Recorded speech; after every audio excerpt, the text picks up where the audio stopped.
Hi, this is Greg Ryan from Rich Trainer, Poor Trainer. I want to talk to you a little bit today about one thing that has kept the glue together, so to speak, with personal training for me for over 30 years. And it's something you can't teach. It's something that you can't learn in a classroom, so to speak. It's really something that you have within you. And this business of personal training is built around this thing that I want to talk to you about today. And in today's economy, this is one of the things that you have to have, or you will not succeed in the fitness training business. The general rule for a lot of the trainers is to never mix religion or politics or sexual conversations with your clients. It's kind of a golden rule. And I've been able to keep away from the politics and the sexual conversations with my clients, but on occasion I will mix a little bit of religion or faith, which I want to call it, into one's life. And there's a fine line there because you don't want to push your own religion on somebody.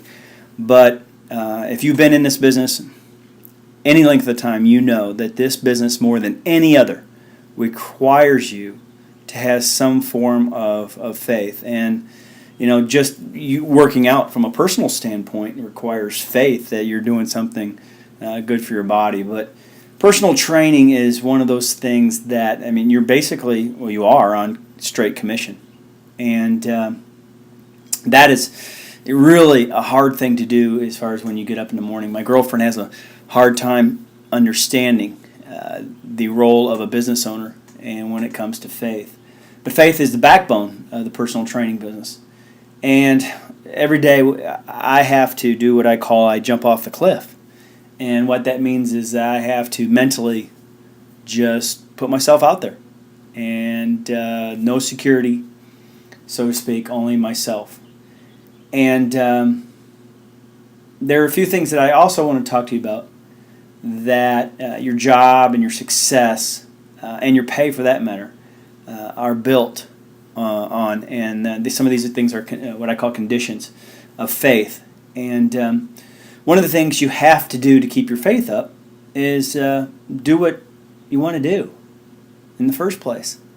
If you don't want to do this, then don't. But you got to love what you do. And the fitness business is one of those things where if you don't love it, just do the profession a favor and just get out.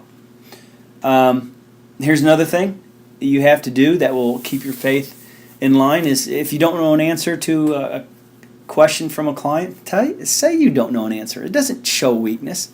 Have some faith in that they're not going to leave you because you don't know an answer, but give it to them within 24 hours if you can. Have a proactive attitude is another one. It's a lot harder to have a proactive attitude when you get up in the morning as a trainer than being reactive, because it's kind of like going upstream, and it's a lot harder to go upstream than it is downstream because the general public would rather be in a reactive mode than a proactive mode, and that kind of takes a spine, to be honest with you. So it's physically uncomfortable for clients to exercise, and you've got to have faith in yourself and your abilities. Exercise and eating in general goes against the grain of the pill-popping society. So you really have to have a confidence in what you're doing.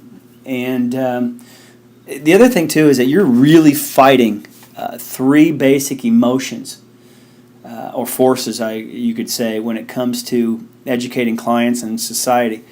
And that boils down to pride, it boils down to denial, and to laziness. And those are really some powerful motivators for people, or not motivators, so to speak.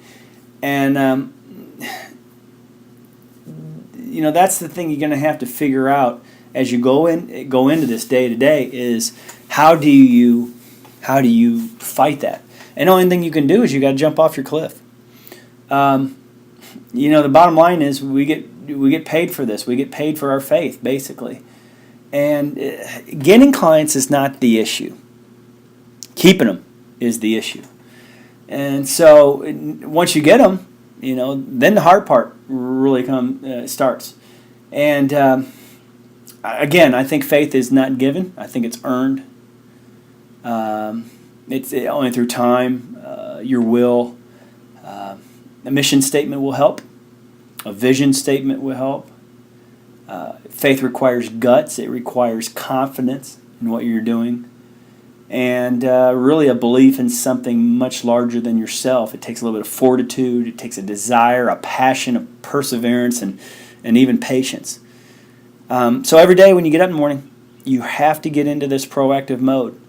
Because at the end of the day, if you want to survive as a personal trainer, the only way you can do that is to have some faith. And every day is going to be different.